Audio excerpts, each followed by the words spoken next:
Magandang buhay mga idol, Sports Life Channel PH po. Ngayong araw nga po nagsimula na ang matitinding ginagawang paghahanda ng Gilas Pilipinas sa nalalapit na Olympic Qualifying Tournament. Umarangkada na nga po ang kanilang pag-ensayo. Nasa bansa na rin si kabayan Justin Brownlee para pangunahan ng ating Gilas Pilipinas. Tila walang sinasayang na sandali ang mga taga-Gilas.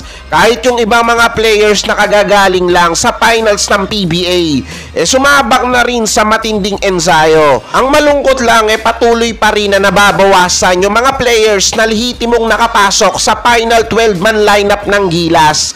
Dahil pati si Scotty Thompson hindi na rin makakasama pa sa Olympic Qualifying Tournament. May injury pa daw kasi si Scotty na iniinda niya pa buhat noong nakaraang season ng PBA. Hindi pa malinaw kung sino ang ipapasok ng Gilas para maging kapalit ni Scotty Thompson.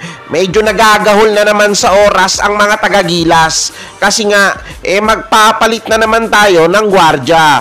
Pero ang kagandahan lang doon marami naman tayo mga mahusay na gwardya na gustong-gustong makapaglaro sa ating national team.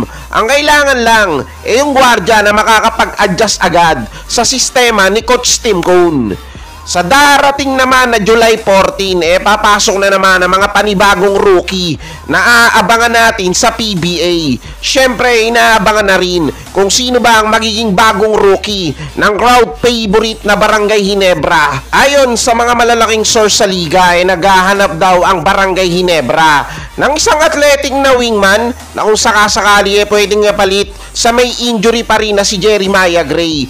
Madaming mga pangalan ngayon na mga lumalabas na posible daw nakuhanin ng Ginebra. Ngayong rookie draft marami ding papasok na mga mahusay na mga wingman.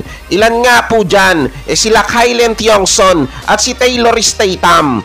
Ang problema lang ng Ginebra kung maaabutan pa ba nila yung mga nasabing mga players na yon.